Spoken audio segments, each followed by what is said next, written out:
Ever since Mario Kart World released back in June, many people have had one big issue with the game: the intermission tracks. These are what sets Mario Kart World apart from every other game in the series, connecting virtually every track to one another to create a seamless, open-ended racing experience. But a lot of people feel these intermission courses are quite boring, with the main consensus among people who dislike them being that they're straight lines with little to no diversity or interesting things to do, and just aren't that fun. With tons of people wishing they could play the classic 3-lap tracks, without being forced into an intermission on almost every race they play online or offline. But are these intermission tracks as bad as people say they are? Or is there a huge point missing when it comes to the discussion of these courses? Well, in this video, we're going to take a deep dive into this topic and really see what makes these intermissions so controversial among Mario Kart fans. So, without further ado, my name is Mariomikester, and in this video, I'm going to answer one simple question. Are Mario Kart World's intermission tracks boring?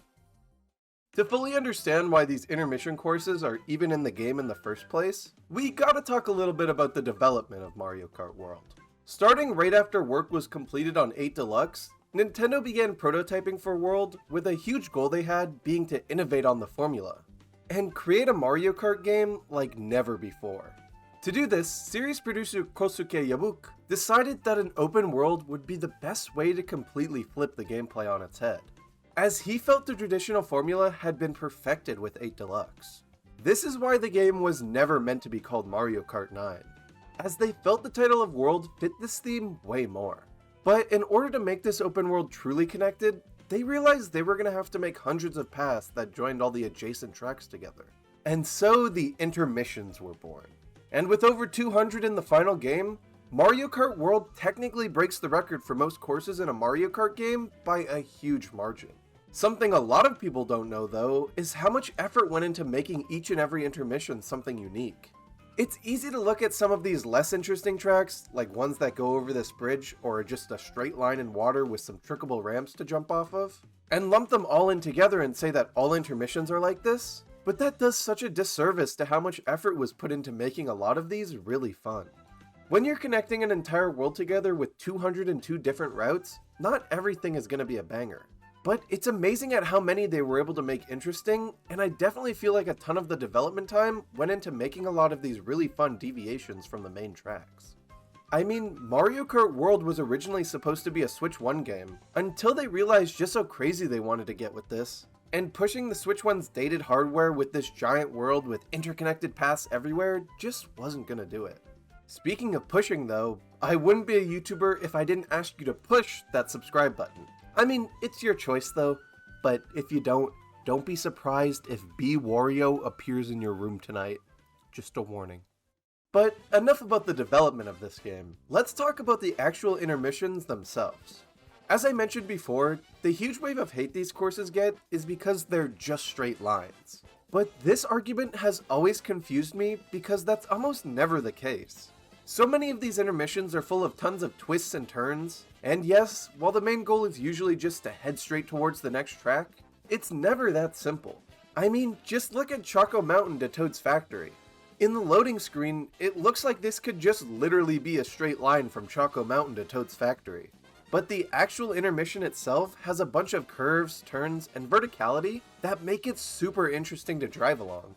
One of my favorite parts of these kinds of intermissions is the sheer amount of shortcut opportunities there are. Because of all the twists and turns the road takes, when you get the opportunity, you can head off-road with a mushroom or star and cut ahead a gigantic amount. I can't tell you how many times I've gone from 20th to 1st or 2nd just by seizing an opportunity and taking advantage of a huge off-road section. And that's another thing I absolutely adore about these intermission tracks. The utter insane amount of random shortcut chances you get by just paying attention to your surroundings. Another big gimmick of these intermission tracks that a lot of people fail to mention is the openness of them. Yes, of course, you can weave off track a little too much and get dragged back onto it by Lakitu, but most of the time you have a really wide amount of land you can drive on, which gives you a bunch of different ways to approach the race. I mean, just take this intermission for example. Right here, you could either be up on the power line spamming tricks to boost ahead, be on the regular track battling for a higher position with most of the other racers, or if you're able to, take the inside on the off-road and get a big lead. This decision-making aspect is what really makes Mario Kart World different to me. As much as I love Mario Kart 8, after playing a majority of its tracks for over 10 years, I kind of knew every path and option you could take, and it led to me just choosing the same optimal path over and over again. And while yes, that leads to me doing better in races, it was never all that fun and got kind of boring. With Mario Kart World, however, I always have new options presented to me, and with the sheer amount of unique intermissions, 70 hours into playing this game, I'm still finding cool new routes to take and not getting tired of the game at all. Speaking of getting tired of the game though, I really want to highlight how much the randomness makes this game have such longevity. As I mentioned before, there are over 200 unique intermissions connecting this world together. But these intermissions don't always lead you into a normal track. You see, in some cases, depending on where you're reaching a normal track from, you'll race on it in a completely different way.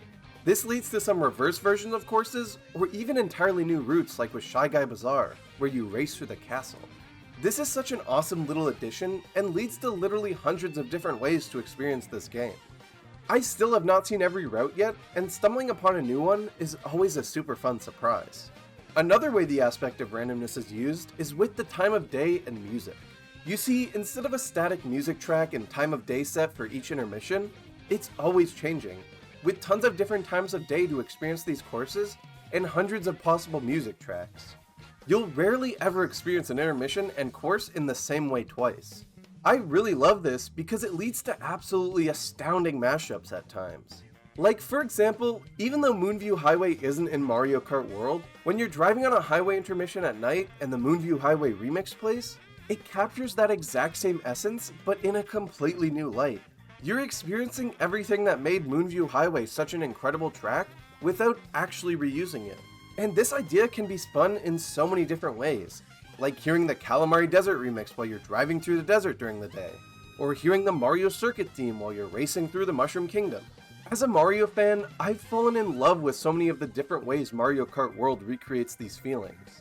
It literally is the most Mario a Mario game can get, and I adore that. You also have a ton of cool places some intermissions drive through, like how a bunch of courses from Super Mario Kart are just in the open world, and when an intermission goes through them, you get a little bit of that track just for fun, and it's so cool.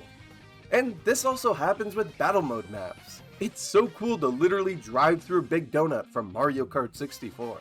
It's just another one of the many ways Mario Kart World is a love letter to the Mario series, while still being something completely new. Heading back to the fact that this is the most Mario a Mario game has ever been in my eyes, the intermissions do the best at highlighting this. Even more so than the free roam mode. Of course you have the different biomes like the grasslands, deserts, snowy areas, forests, and many more, but a lot of these intermissions add on to this by sprinkling question mark blocks, music blocks, and tons of enemies and obstacles that bring these courses to life. I mean, in some cases, it feels like this game is almost trying to be a 2D Mario game in how some of these intermissions are structured. Like going from point A to point B with enemies and blocks sprinkled along your path is exactly what goes on in a 2D Mario level. And sometimes you're even given the opportunity to jump on enemies, and this has time and time led to me feeling like I'm almost racing through a 2D Mario level. I could have never imagined something like this fitting in a Mario Kart game, just because of how typecasted the series got, especially with Mario Kart 8, but because of how much they have literally opened up the series with this game, you have stuff like this that just brings a huge smile to my face. The Mario world is easily Nintendo's most colorful and alive world, and seeing it brought to life in this giant open-ended experience was the biggest reason the open world aspect of this game appealed to me so much. I knew from the second the trailers for this game dropped that bringing this world to life like we've never seen before was a major goal, and one they definitely achieved. But enough about that. For now, I want to highlight my absolute favorite intermissions, and what makes them so special. Starting off with Whistletop Summit to Mario Bros. Circuit. For a track that in the preview is a literal straight line, this one does a lot to deviate from that.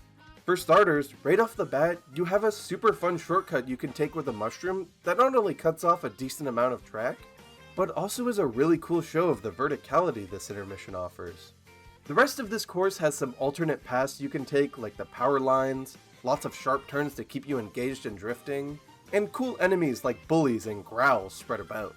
The best part of this intermission though is the track it takes you to, Mario Bros. Circuit. You see, this intermission has you race through the entire track backwards. And for some weird reason, I oddly prefer Mario Bros. Circuit this way. I'm not really a fan of the regular version, so this cool reverse alteration is definitely more interesting to me. Next up, we have Koopa Troopa Beach to DK Spaceport. Now, DK Spaceport is already one of my favorite tracks in the game, but this intermission lets you see the course in an entirely new way. Driving under the spaceport and letting you have this huge open area to mess around in.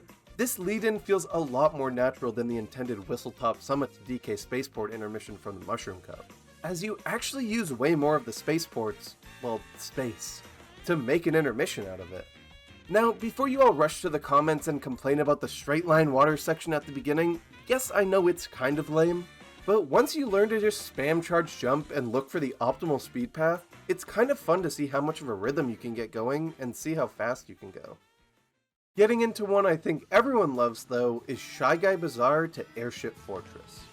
Starting off, you head through the beginning of Shy Guy Bazaar and get to flex your cool movement tech, before heading onto a bridge that takes you into the desert.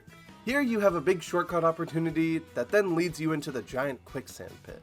The real fun of this course though starts when you're launched into the air onto this floating ramp that brings you onto the underbelly of the airship, before you head under the main starting area and into the giant spiraling tower. This intermission is full of so many cool ways these courses take advantage of how they get you onto the main track.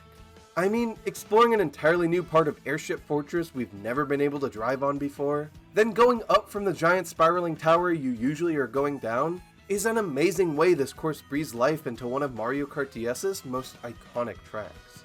The intermissions that do stuff like this are without a doubt my favorite. It felt like we got a taste of this in the Booster Course Pass, like with all the new paths added to courses like Calamari Desert and Peach Gardens. But here it feels fully realized, and I'll always enjoy heading into Airship Fortress like this. Next up though is Choco Mountain to Whistletop Summit. Apart from the many amazing shortcut opportunities this one has, the big draw to me here is the giant sand tornado that interrupts the race halfway through. This thing flings you and any items thrown in the vicinity into the air, and turns what would be a regular driving section into a pretty cool gliding section, with some star rings you can glide through to get a nice boost of speed. And after, you have this tight section where you gotta avoid whirling growls that, well, roll in your path. This tornado is really cool, and is a prime example of how creative a lot of these intermissions can get. Instead of just giving you a regular driving section like many would expect, here they decide to spice things up and throw in a tornado to disturb the balance. And while this may seem like one simple little thing, it's one of many simple but creative things thrown into tons of these intermissions to make them unique and fun to race on. Mario Kart World is a very decisive game. Heck, the whole Switch 2 launch was very decisive to a lot of people. But at the end of the day, I think it's crazy to not take a deep dive into this game and really see if the negativity surrounding it is warranted or not. Mario Kart games have time and time again defined the systems they release for, and I personally think Mario Kart World is no different. Ever since the Mario movie and Super Mario Bros. Wonder, I've noticed a huge shift in how Nintendo is handling the series. They're stepping out of their comfort zone a lot, and while a lot of diehard fans may not like this, I personally think this new wave of creativity and design philosophy is amazing. These intermission tracks are so divisive because they're so different from what we're used to out of Mario Kart. We've been trained to literally expect such a one-dimensional design philosophy from these games, that when it's completely flipped on its head, we're gonna of course be pretty stunned. I mean, I remember on release night being so confused as to why these intermissions were seemingly shoehorned into every Grand Prix course I was playing. I was so used to the 3-Love Classic courses, and at first wasn't even ready to give this new idea a shot. But after opening my mind to them, I began to fall in love with this new design philosophy. I don't think this is what Mario Kart is going to forever be moving forward, but I also think that with time, people will look back and love how much of a different approach Nintendo took with this game. I've said it before, and I'll say it again. There's a reason Mario Kart 8 Deluxe and Mario Kart World are both playable on Switch 2. It's to give the option to those who aren't a fan of this new gameplay style, the ability to return to what Nintendo believes to be a perfected version of the classic Mario Kart formula. So, to answer the question posed at the very beginning of this video, are Mario Kart World's intermission tracks boring? Absolutely not. They're a breath of fresh air, filled with creativity and passion that I know will get the appreciation it deserves in due time.